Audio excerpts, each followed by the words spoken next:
Di sini siapa yang nggak sekolah? Saya.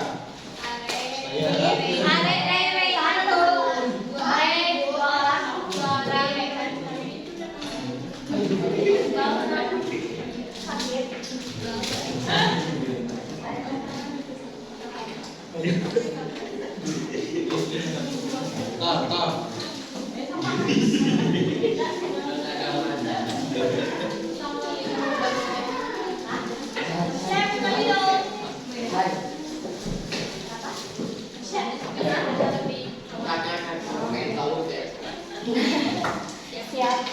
Oke, langsung saja.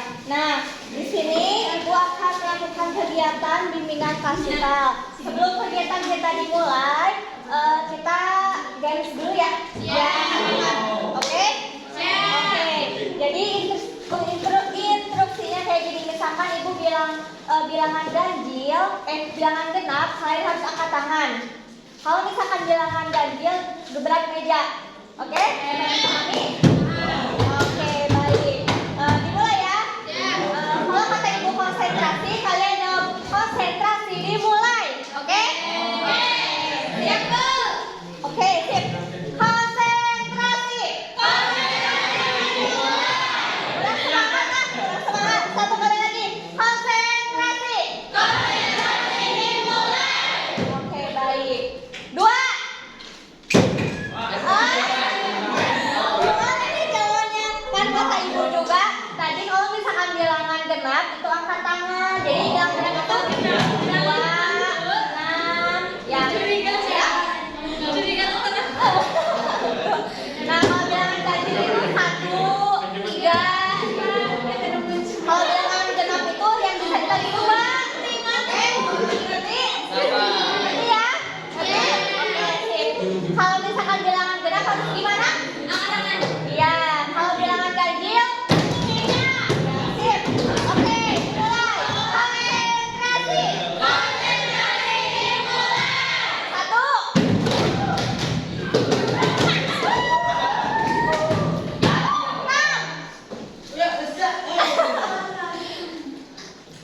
7.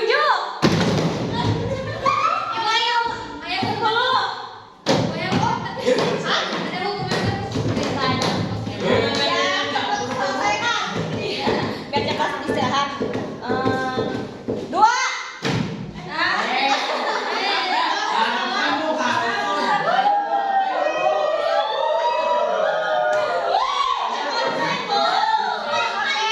Ulang.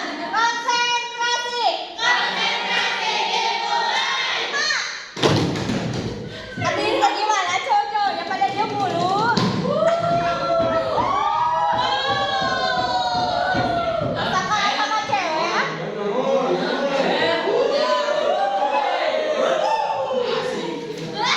Oke. Satu kali lagi ya. Konsentrasi.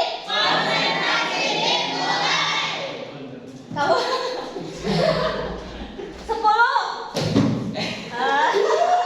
Konsen. 8.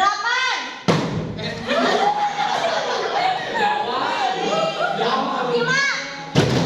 6. 1. 3. 2. 5. 8. 9. 10. 1. 2. 5.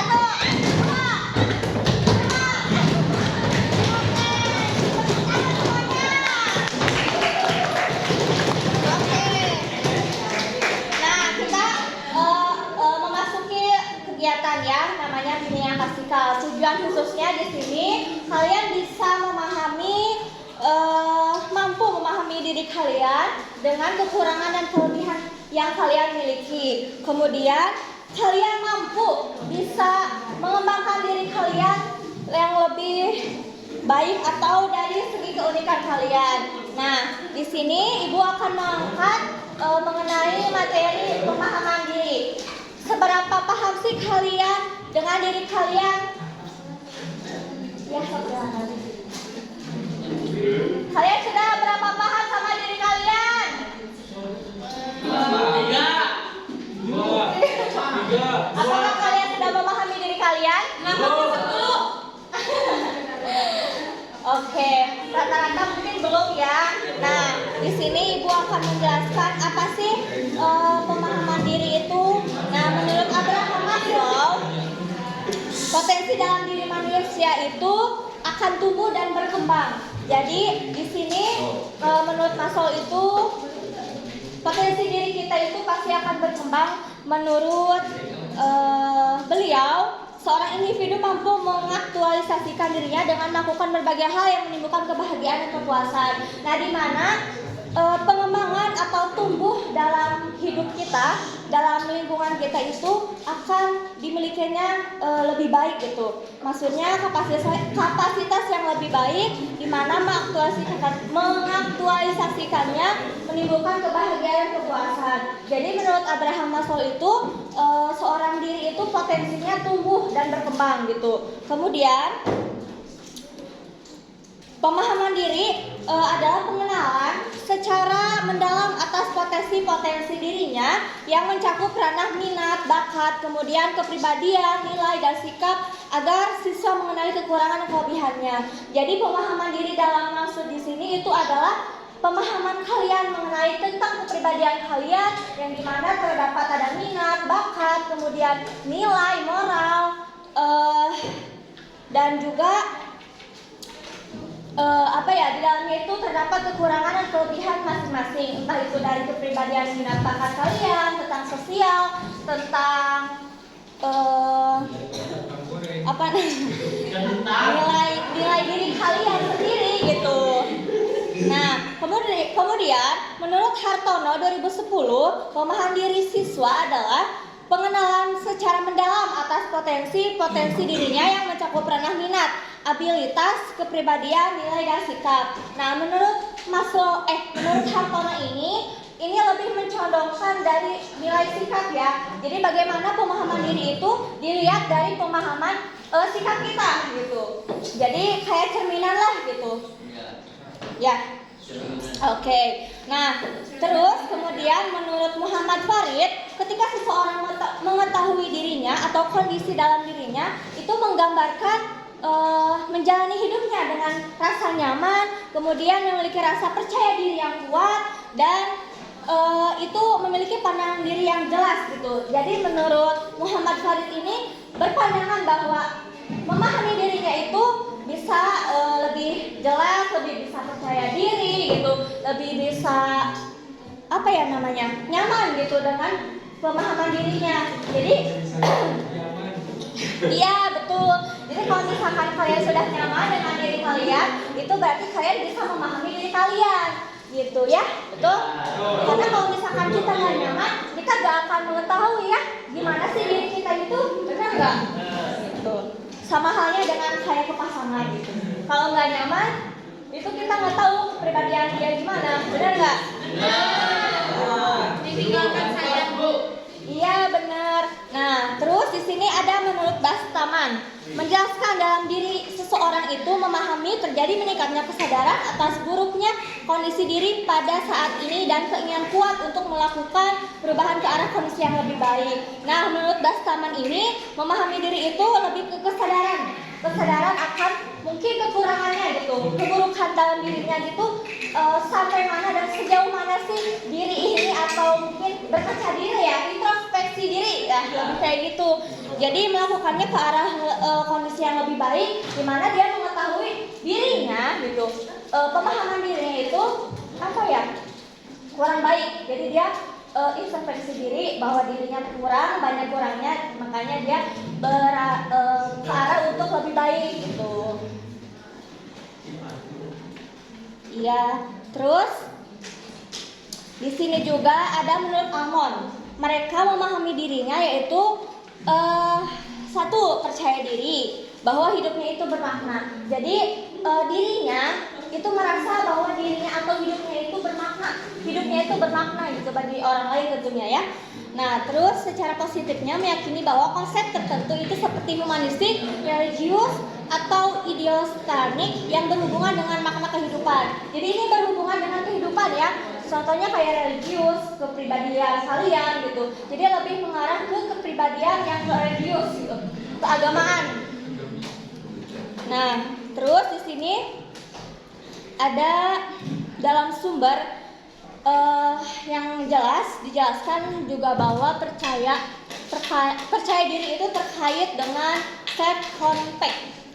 Ada yang tahu self contact itu apa? Tidak. Oke, self contact itu konsep diri yang dimana kita itu bisa menyimpulkan diri kalian, gitu. Bisa menyimpulkan kamu itu kayak gimana sih orangnya.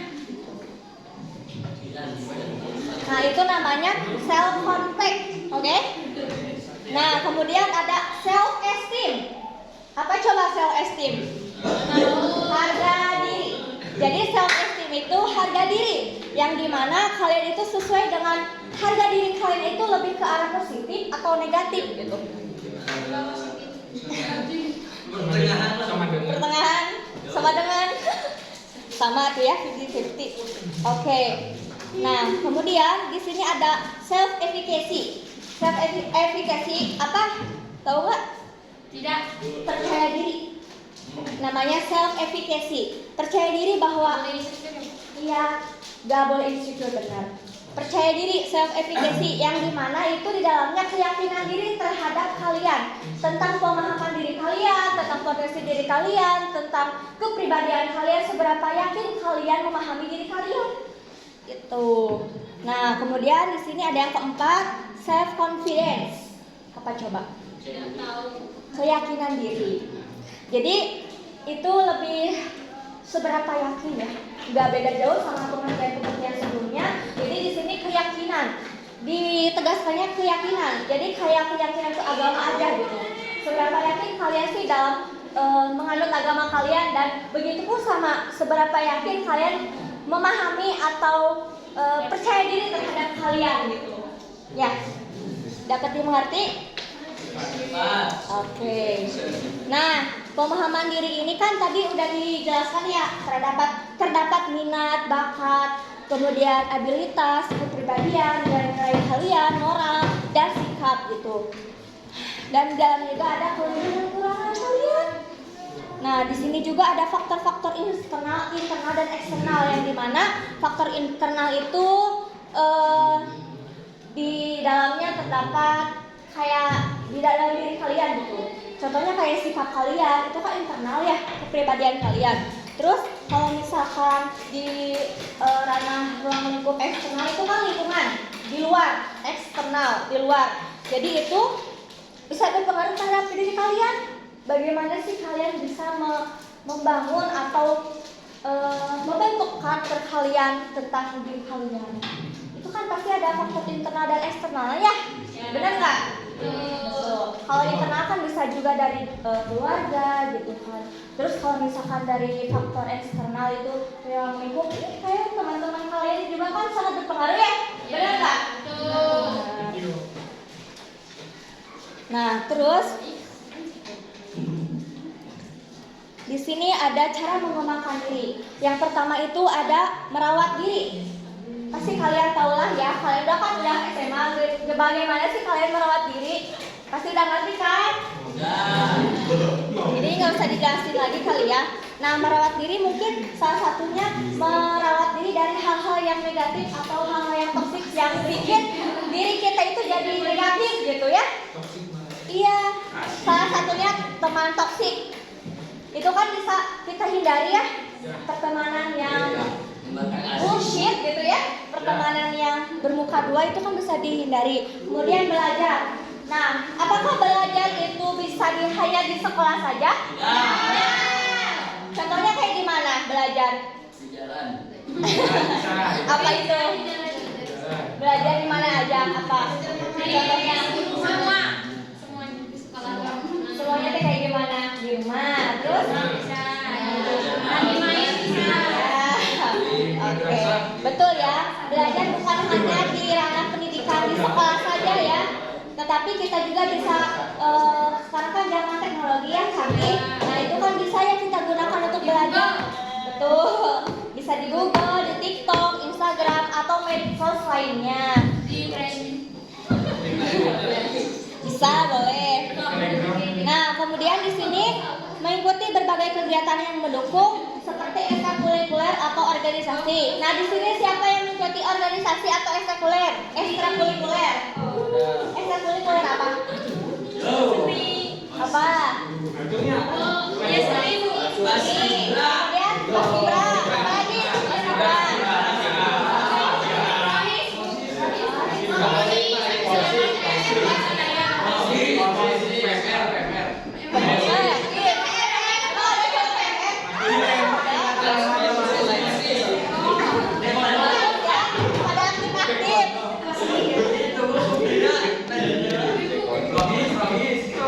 Bagus ya pada aktif. Nah, di sini ada juga yang mengikuti OSIS, organisasi. Ada nggak OSIS di sini? Iya, ada. Kamu ikut? Kamu? Ikut. Bukan OSIS, bukan itu, bukan. Organisasi. Ikut kamu? Oh iya. Nah, itu juga bisa salah satu kegiatan yang mendukung untuk mengembangkan diri kalian ya. Nah, selain itu senang belajar hal baru dan berita sosial, kemudian yang lain-lain. Nah, itu kan bisa yang tadi sudah Ibu sebutin. Ngapain? Itu kan sudah tadi Ibu sebutin ya, belajar itu bisa di mana aja, salah satunya di medsos, betul? Nah, itu juga kan bisa menambah kita bersosialisasi untuk mengembangkan diri kalian. Ya. Nah, kemudian menjauhi pergaulan toksik. Tadi udah disebutin ya. Pergaulan toksik itu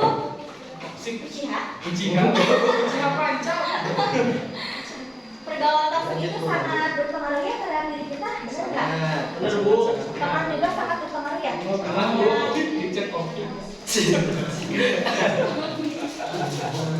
Oke. Nah, di setiap hidup individu itu kan dari lahirnya udah ada perbedaan dalam masing-masing. Salah satunya postur tubuh. Ya, benar. Postur tubuh kalian. Kemudian cara berpola pikir kalian, bentuk wajah kalian, itu kan berbeda ya. Wajah sama itu berbeda ya. Beda wajah kalian. Nah, itu kan udah jadi ciri khas kalian masing-masing ya. Tentang postur tubuh kalian, wajah kalian. Ya, benar nggak? Bentuk badan, warna kulit, gitu kan. Rambut, itu kan dari ciri kalian apa?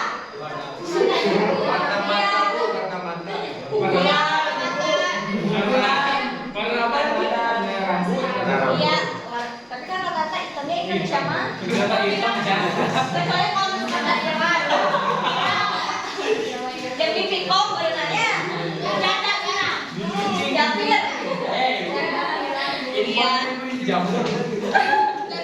Nah, itu juga kan udah jadi ciri khas atau ciri khas dari kepribadian kalian. Jadi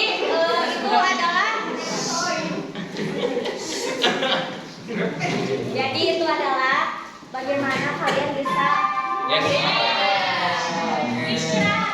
Iya. Nah, untuk terakhir mungkin Ibu mau ngasih ini ya.